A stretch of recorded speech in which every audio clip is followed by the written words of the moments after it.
That's Unfiltered. I just mess up. Okay. What's up? I'm Thorn, and I'm here for an Unfiltered interview with Rob Teller. Hey, how's it going, everybody?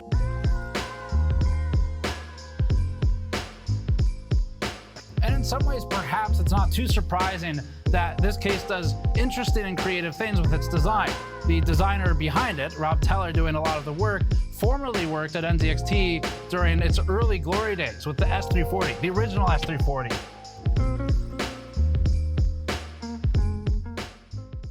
How you doing, Rob? How you liking PAX East 2022? I'm loving it. This is like the first post-COVID event that we've been able to go to. We came out here with 7 guys, and even just the ability to come out with a team that you spent a lot of time in the office or a lot of time on Zoom, but to come out and like interact with people, we're learning a lot about our own team here, and that's a lot of fun.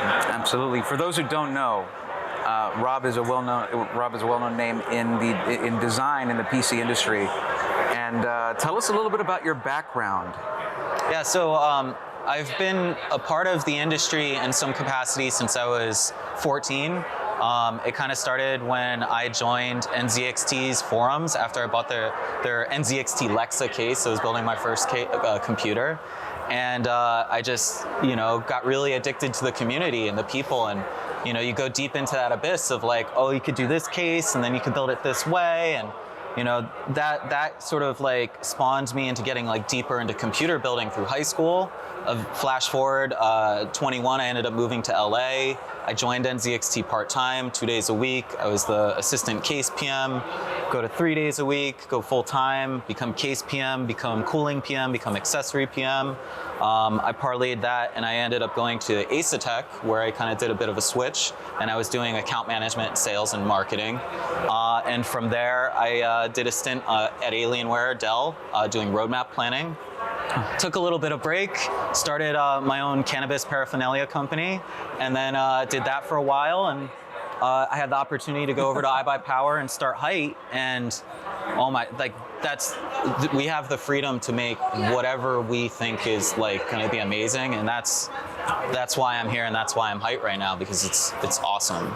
So you've really touched on so many different aspects of the industry. Like yeah. That's crazy. I mean, it's funny because when you look at something like that's groundbreaking, like a product like the Y60, which it takes something familiar, and it's funny because it's not completely unknown, because then it wouldn't be as attention grabbing. It has to take something familiar and shift it a bit. But when you see something like that, you picture that from something like a rough startup with someone who's like new to the industry, but you've worked your way up. You've gone through every little step, so you know the nuances of it. I think something like the Y60 comes together, and like kind of the way you described it, it's like something that should exist, that the whole world is waiting to exist, but just inexplicably doesn't.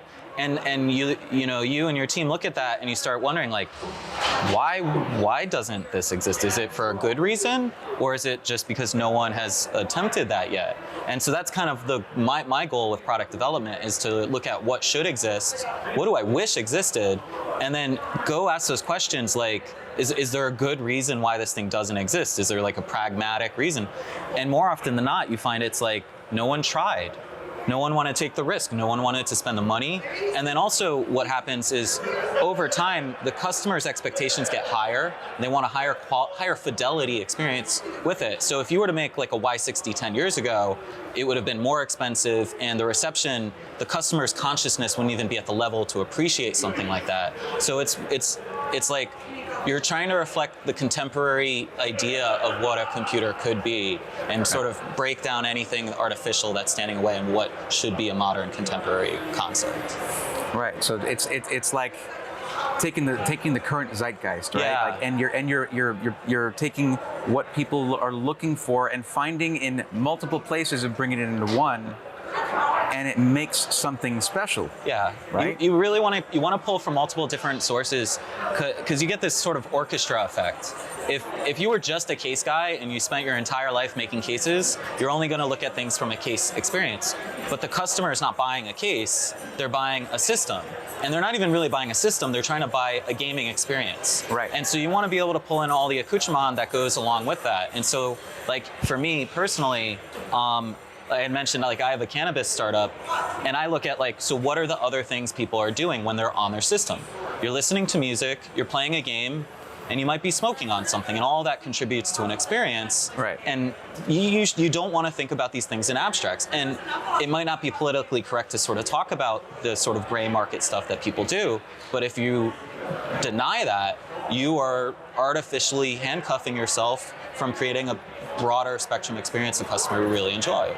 Right, and that doesn't just apply to like this industry. Yeah. Either. It's kind of an all over the place thing that's pretty prevalent. That there's sort of a focus group kind of thing, and like what a focus group wants is what the whole world wants. And what people say in focus groups is like I'm not a focus group guy. I can, clearly, you know, I'm the kind of guy where it's like, what do I want? And like, why am I only 80% satisfied with what exists today? And then we talk to our team, and I'm like, hey, I kind of want this. Would you like that? And they're like, yeah, that would be amazing. You know, and so our focus group is usually our team and the people that we're usually just trying to make for ourselves. And then we check and we're like, hey, would you guys like that? And they're like, that would be incredible. How come no one ever did that? Yeah. I mean, it's almost like, why wasn't there ever a YouTube channel that focused on system integrators, a giant industry that covers a huge part of the market? Why not? Exactly. That was a eureka moment for me. And when you have those moments, something like a focus group news get in the way. Yeah. People telling you like nobody cares about that, or people are going to say you're not legit or you're not a true builder. It dies in the room because you got the wrong sample. Yeah, exactly. So honestly, going against the grain is what I see there, and why I'm so excited for what you guys have planned. No, that's not an offer for you to go off the rails and start talking about future. You can give hints. How about that? I think we're making the most impressive liquid cooler on the face of the planet right now. Okay. And that's about all I'll say. That's okay. That's every time I hear you mention that, it's a little bit more, and it's always about all you can say. I'll go ahead and play King's role here and say he can neither confirm nor deny. I'm sorry for putting him in front of the camera. I'm sorry. He's very interesting. I wanted to do it. Look, the thing about it is, for any content creator, we're always a bit nervous when it comes to proprietary info being leaked through us. So that's why I'm like, you know what? It's like I want the info. I wouldn't even consider it. I want HYTE and My Power to still like me. I wouldn't even consider it a leak, honestly. Like, yeah. So much of my life is like, if we make this, then that enables us to make that. And then when we have this and we have that, then the customer can put them together in this way. And again, like, we're not trying to make a case. We're not just trying to make these abstract products. We're trying to build an experience. Yeah. And what happens is when you make a product, it's just an ingredient inside of that experience. You know, something that's gotten very big now, like graphics cards are sort of at the core of these systems now. For a long time, it was what CPU do you have? What CPU do you have? Now it's what GPU do you have? That's like the primary thing. But at the end of the day, that's just an ingredient to be able to create an incredible gaming experience. And people get a little too caught up in like the trophy components. What I get caught up in is the synergy if you get this and that. And these two things never talked to each other before. And we sort of created this new sort of connection that like really revolutionizes the way that someone can experience their gaming. If I can sort of commiserate with that a bit, or at least relate, it's something I run into a lot, where someone's like, you know, I want a game 1080p. I'm playing Rocket League or I'm playing Valorant, and I want a 3080, and I'm like, why? It's an ego thing. Why do you? It's that, or it's very good marketing. Yeah. Or just buddies. Well, your buddies tell you got to have it, or whatever. Marketing and ego go hand in hand because you're trying to build up the concept of why does someone need this thing, and so much of what our industry is not necessity, but what kind of happens is you don't want to be bound by your tools. Right. You always want to be in this situation where your tools are greater than what you think you're capable of doing, so that you're not. When you're exploring what it is you're exploring with your tools, you're not held back by them. And so I think that's one, it is exciting, right? Because you buy that hardware and it's like you've just unlocked the potential to go and become great. I would like to see more people, like, it's the whole content creator stuff has been amazing through COVID, and the amount of sort of people stepping up from like, I dabble into this to I'm prosumer on that. And I love to see that. I love people are at home with these like supercomputers right now. Yes. People are like going and spending as much as their car on these supercomputers that are largely sitting idle.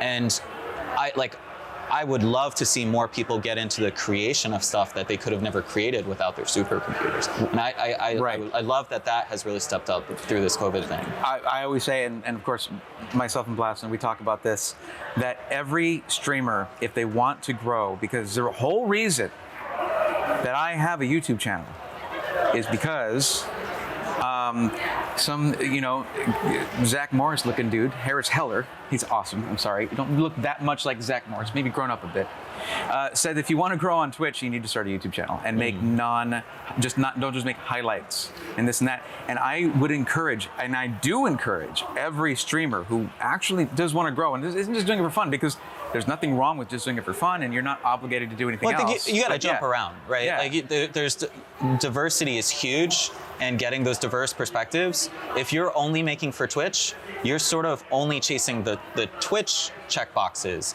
But if you get some YouTube checkboxes and some Twitch checkboxes, and if you're doing Instagram or you're doing TikTok, now you're not sort of moving down this one path, but you're sort of like, I'm gonna go over here and then I'm gonna go over there, and you're gonna discover and sort of cross-pollinate all of those little desires and achievements into something that is a more diverse and more, you end up with a more unique perspective, because you're not just walking down one path, you're trying to hit all the points on all the paths. I mean, the different social media platforms are designed to show different parts of yourself, different aspects of you. So if you want to show those parts of yourself, and then also different ways to consume, of course.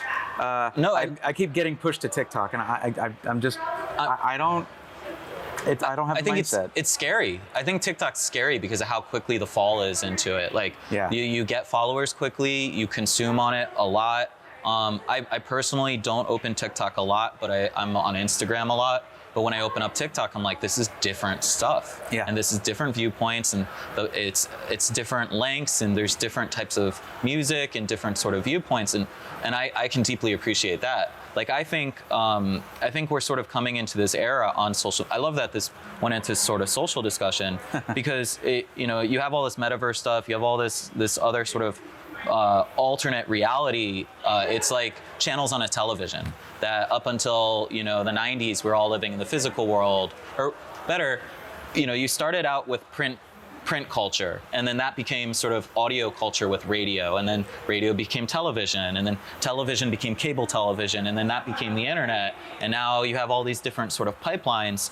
It just gets, you're adding more spectrum, you're adding more fidelity, you're lowering the latency in terms of the cultural relevance, and that gets people very excited to like be alive and like doing things. And when you give them these supercomputers, it's this idea now where it's like I taught myself 3D modeling, and the grind to sort of get up to that is difficult. But now with this new software and your ability to find an audience, you could be learning it and showing the world you're learning it, and then showing the world what you created with it, and then iterating on that, and that's so fast, and I love that. One thing Greg Salazar always says to end his videos, he says, "Thank you for learning with me." He's a tech tuber, and he's fantastic. Love his.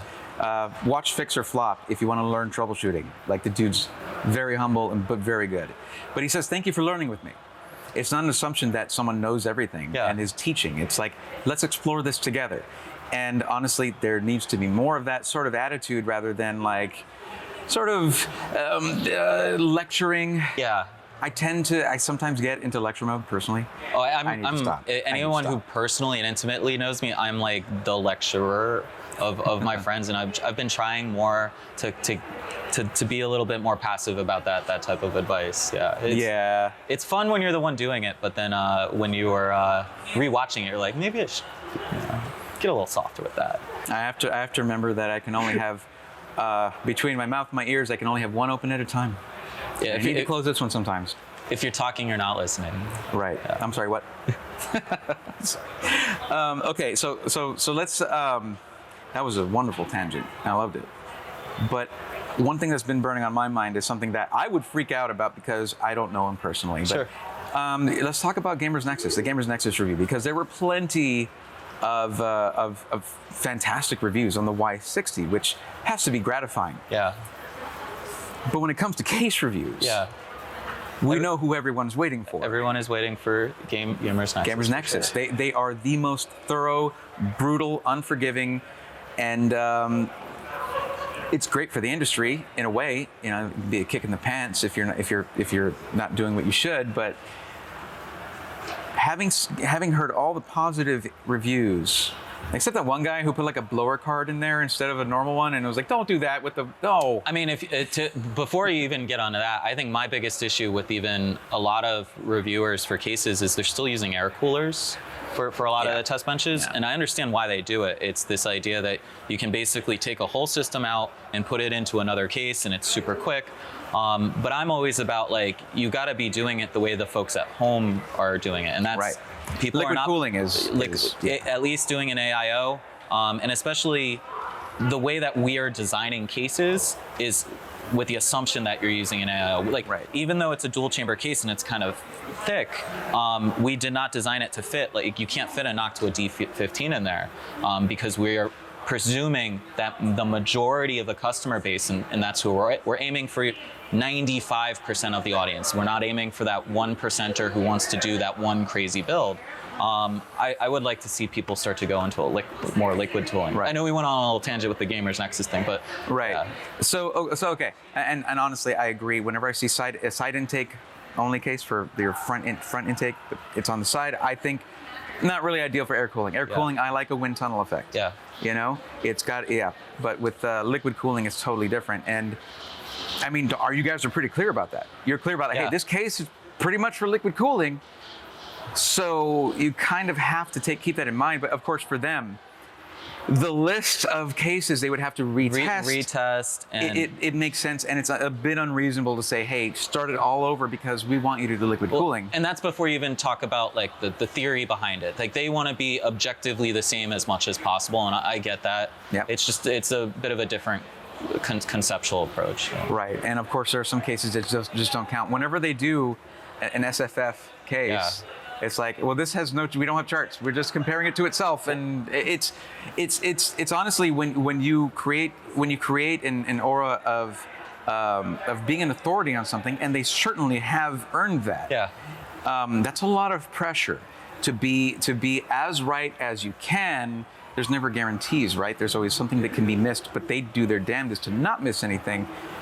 So maybe as time passes, maybe they'll switch to something like an AIO. You know, like a lot of test benches are going to be having a 240 or 360 on them these days. That's just how that is. Just the way the chips are going. They're getting hotter and hotter. And one of the things that we've been paying attention to with case design is that it feels like cooling is just undersized. So it's kind of like if you had this car platform and you wanted to keep reusing the frame and subframe and everything, but the engines they added a liter every single year, but the radiator was the same size. Right. And that's an unsustainable situation. Let's call it thermal inflation. Yeah, no, but let's not get into economics, right? Because that's kind of where it makes sense for the silicon manufacturers. They lean on thermals to sort of as a band-aid for their ability to produce at whatever the economical rate of those chips are. And so if Apple's buying their chips on the smallest nanometer, and they've got to compete with Intel and NVIDIA,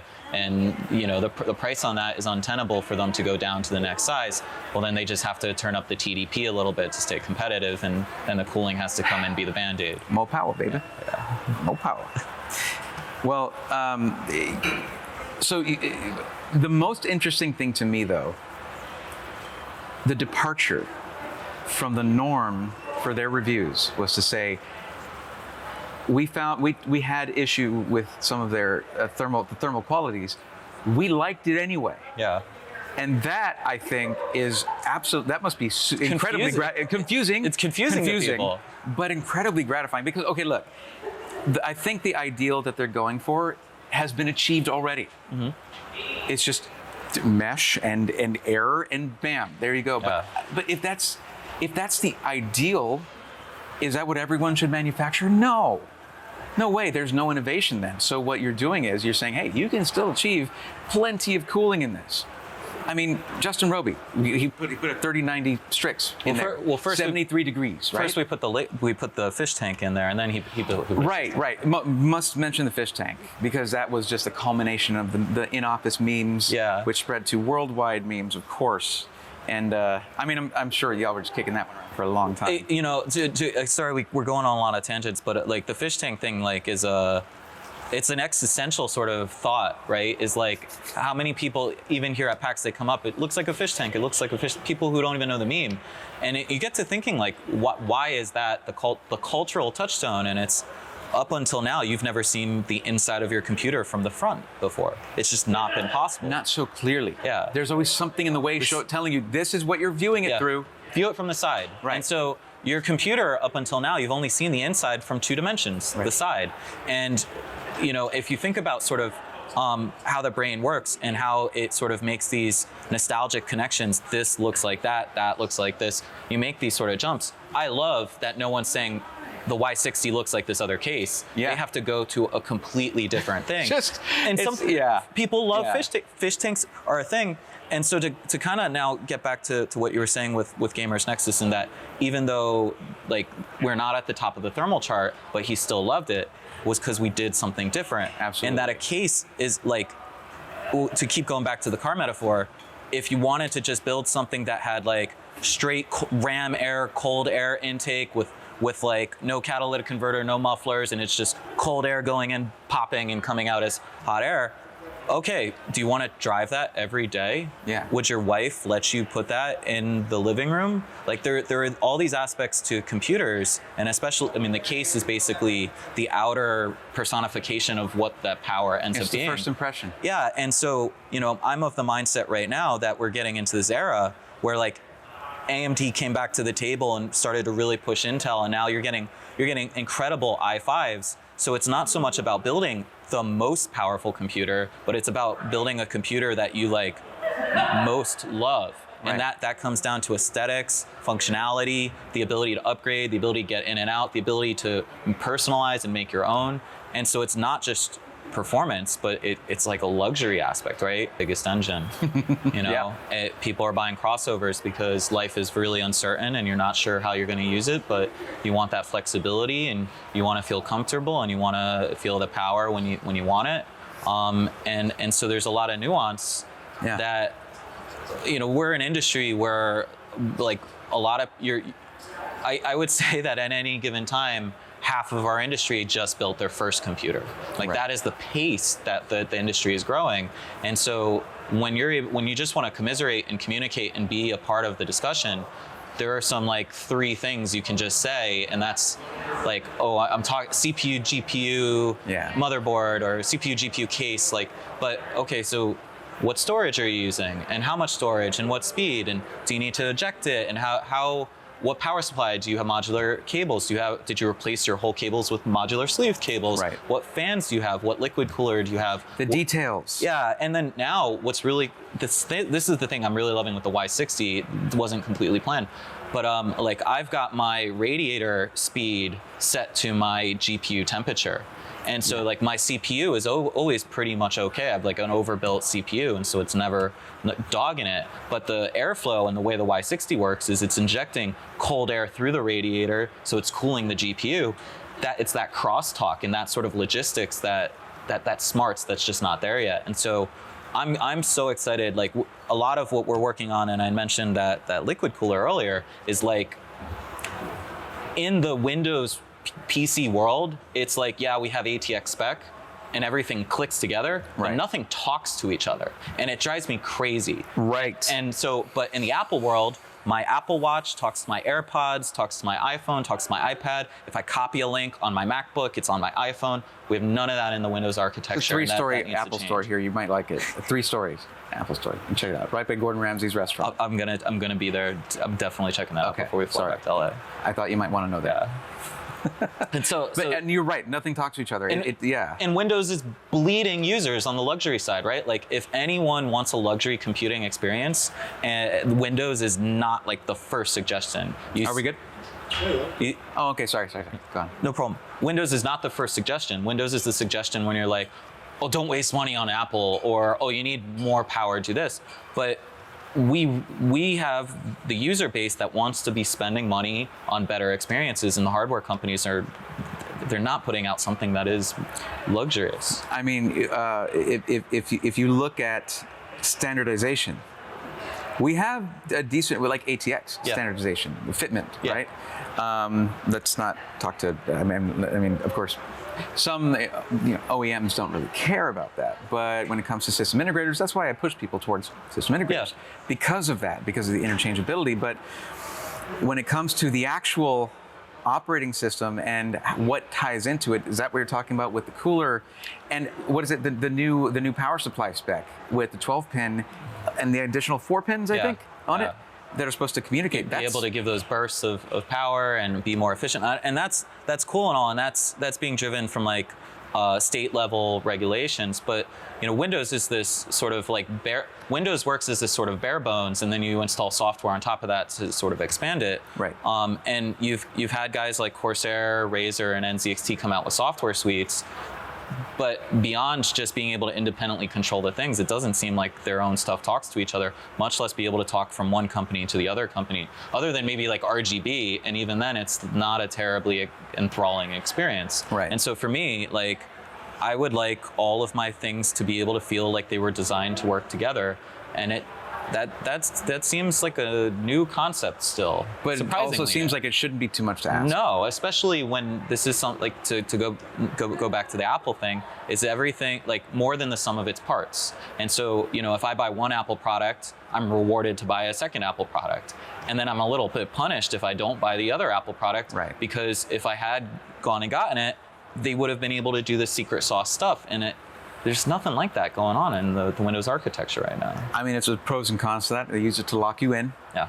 But lock me into Windows, please, people. Like, give me a reason. I want to be here. Maybe we should have a Windows phone. Oh, no. That. They did that. Let's not do that. Let's start with Windows desktop stuff first. Yeah, okay. Okay. Okay, so going, what I'd like to go back to, actually, let's talk about your time at NZXT, because, I mean, you kind of have a continuing legacy there, even though you're not there anymore. Yeah. So talk about your time at NZXT. How was, I mean, you kind of went through, I did this and I did that, but for the case design part.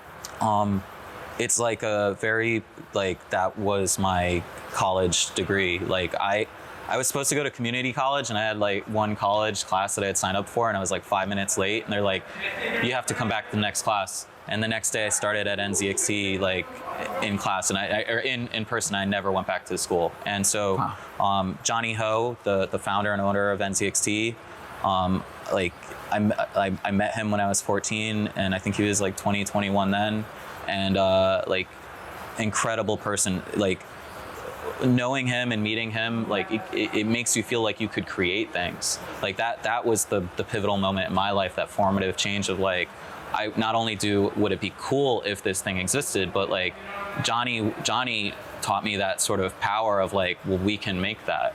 And so Johnny was like an absolutely incredible leader, and Shin Feng, who's still there, he's the lead designer at NZXT. I was hired to be his assistant.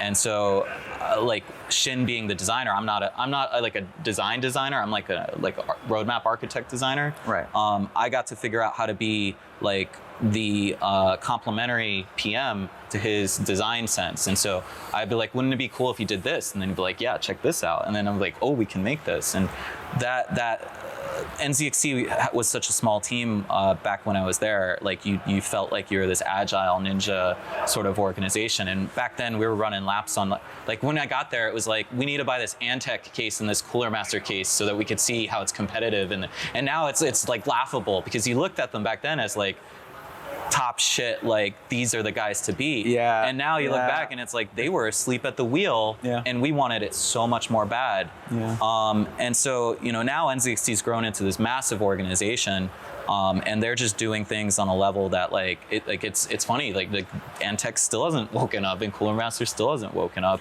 and they're just eating everybody's lunch. What year is it? What year? What year is it? Like, no, I mean, I'm saying, like, what year is it? Oh, yeah, when you yeah. see some of the things coming out. For them, it's still the same this year. 4 years ago? Yeah. No, but there are a couple, with a few exceptions, there are a few things that do work well that they come out with, and which makes me wonder even more. Why are the other ones still being manufactured? Yeah. You know, when it's like, this is forward thinking. Yeah, it's a risk adverse sort of mentality. Back when I was at NZXT, we were spending probably double the amount of money on tooling, and we were tooling our own. Back then, people were sharing tooling and like just sort of relabeling tooling with a new front panel.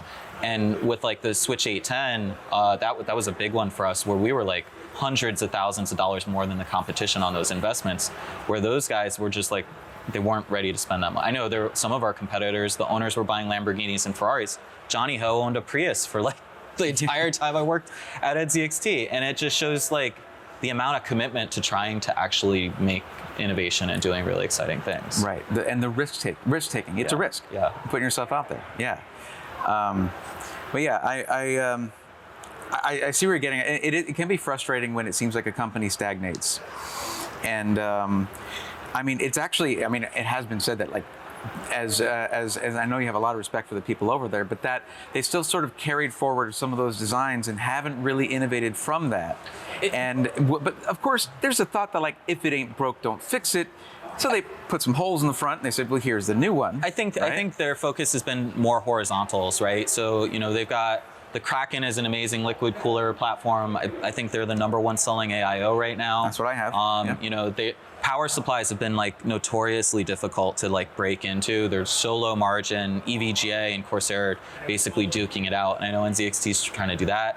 They're killing it with systems right now. BLD, I remember when they started BLD, it was like laughed at, like what are you even doing? And now they're crushing it. Yeah. And so I think that they're taking less vertical risks. Like they're not taking the same type of risk of like, we're gonna completely reimagine this thing. But what they're doing is like the whole lifestyle of all of these sort of products, if we can make at least one decent offering for all these things. And as an operations play, that's really difficult. Yeah. Inventory churn and making sure that stuff is still relevant year after year. It's difficult when you start to go more horizontal like that. Right. Well, so having looked back at that stuff and seeing what you're doing now, so we got past, present. So future, you don't have to go into details, but what do you hope to achieve?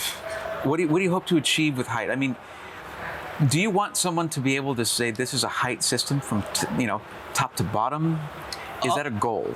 Not necessarily. Someone asked this on the panel that I did yesterday. They asked about motherboards. Yeah. And so like the thing that I'm most aware of is like, what am I not really great at? Like there's a lot of things, like even in cases and in cooling where those are my core competencies, there's just a lot of stuff that I don't know. And I know I've got the people behind me that know those answers. Right. And so I try to, my role as the roadmap architect is to really understand where can we just change stuff up and then where, if we do that, is that like an untenable risk. Right. And so for me, my focus is really on like what pairings can we do together? What, like if I can make this product and this product, do they come together to be more than the sum of their parts? That's what's most exciting to me right now. And then also, you know, HYTE is a sister brand of iBuyPower. And so this first, year, I've been doing this with HYTE iBuyPower now for about a year and a half. The first step for us was like, let's make something amazing first as HYTE. And so it's sort of a pendulum swing. Okay, we did the first amazing thing with HYTE. Now how do we swing that back into iBuyPower so that we can take a lot of these learnings from HYTE and then put that on top of iBuyPower? There, it's no secret that iBuyPower isn't necessarily like understood to be the most cutting edge of system builders. But again, it's kind of like the NZXT thing, where we're shipping 500,000 systems a year. We're the largest system manufacturer in the United States. Yes. That in and of itself, it's a big ship. And so, it's cool to pilot the big ship, but it's also a lot of liability, and that you can't just pivot. It's difficult to be agile. And so you struggle under your own weight. Yeah. And so on a theoretical sense, you want to tell someone, there's a banana doing the marachis right now. It's just an interview. It's okay. You don't want to deal in these theoreticals where it's like, hey, I buy power. This isn't good enough. Make this better. That it doesn't work like that, especially in an organization as large as ours. I tried that, and they were like, "We know about airflow. Yeah. What are you talking about? we have people here. Here's the reason it's like that." And I was like, "Oh, of course." I was very new. Yeah. I was very new to the the best way that you want to come to the table is with proven solutions. And so with HYTE, we've sort of been able to carve out our own sort of like smaller agile team where we can sort of test things a lot quicker, what works, what doesn't work, pivot, and then it's like, okay, this is working really well for HYTE. Can we take this part and start to apply this to iBuyPower as a bigger thing? And so that's kind of my dream right now on this sort of like 2 to 3 year plan, is like, HYTE is this tiny little thing, you could kick it and it's going to go really far, and then now HYTE can bring those learnings back into this larger organization of iBuyPower, and now we can start to get the synergy effect going on. The fact that iBuyPower builds so many systems has been like, we get to be a fly on that wall, and then the fact that HYTE is doing something so crazy and innovative, it gets to inject that back into iBuyPower. And I'll give you an example. Like I worked at Dell Alienware briefly, and my job there was also roadmap planning. That's a business that is completely operations driven and supply chain procurement driven. Right. And so, that Alienware was supposed to be kind of like that for Dell, but when you're the size of Dell, that is so difficult to do. Did it kind of go the other way? Yeah. Where Dell sort of influenced Alienware more than the other way around? Especially, Dell is a public company, shareholder value is always the biggest thing.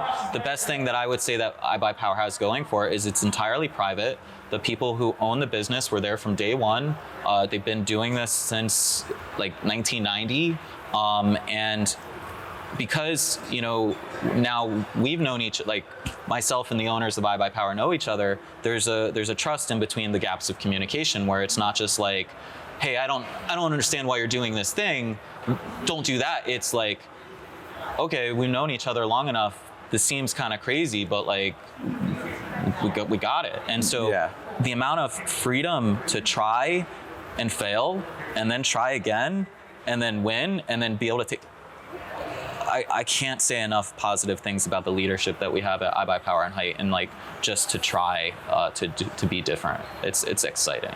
Yeah, and honestly, I've been trying to share that excitement, and people are slow to turn around. Yeah. There's a lot of messaging out there that it's focused in the wrong place. Maybe the intentions are good, but if you're not looking in the right place for the right product, you're sort of looking at an offshoot. And excuse me, I sat not talking for a bit because that was like captivating listening to you. Okay. You got a peepo in your throat. Yeah, probably. Take a picture, put on Twitter. Okay. So, it was very frustrating for me. It's always frustrating watching someone you really respect doing something that you disagree with. Yeah. Or just waiting for them to finish what they're doing, but they were finished. And for me, that was, Gamers Nexus and Steve doing 2 iBuyPower reviews for PCs not purchased from iBuyPower. Like the second one should have been like a ready system. Yeah. Secret shopped. Because then there's a full story of like, this one was bad, but look, if you buy directly from the system integrator, this is good. And we don't have to get into the reasons why there's such a disparity. No, I mean, I'm totally happy to talk about that. I think that when you're a brand, any offering that you have is both an asset and a liability. It's a chance to rise, and it's also a chance to slip and fall. And without going into the details, the fact that Steve does this, I think that's a huge asset for the community. I think it's something that he'll continue to do, right? Like if it were something that he just did on the spot and then like we tried hard to make improvements and then nothing ever came of that and that was sort of our legacy, that would kind of stink. Yeah. But I think this is something that he'll continually be doing.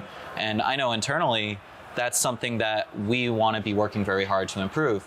I think that what Steve is doing is he's representing the end user in a way. Like the whole Newegg thing he did, it was incredible. It was incredible, and I deeply appreciate it because I too have had issues as a consumer, as we all have with some sort of brand, and if it never gets to a point where leadership is like taking note of it, then it never boils over and it never gets fixed. So right. like as painful as it can be to watch those videos and maybe that not everything is completely like agreed on as to how it was displayed, I think it's totally necessary in the part of a company does a thing and then the media has to reflect that and then the consumer makes their decision, and it just makes us want to try harder and figure out the ways in which we need to be able to deliver for our customers. Right, absolutely. And that is a good takeaway from it, I think. I honestly don't mind that he just says, don't do this, this is bad, because if he came out and said, but these are the ones you want to really look for, then I'd be out of a job. So come to me if you want to find the pre-builts that you actually should get, if that's the route you want to go. But yeah, Rob, it was awesome talking with you, man. Thank you so much, bro. I mean, and I look forward to what you're going to do in the future, and so should everybody else. Shout out a social for us, whatever you want. Yeah, HYTE brand, @HYTE brand, and if you have a setup, #HYTEUpSetup. We're giving away free stuff to anyone use that hashtag. Okay.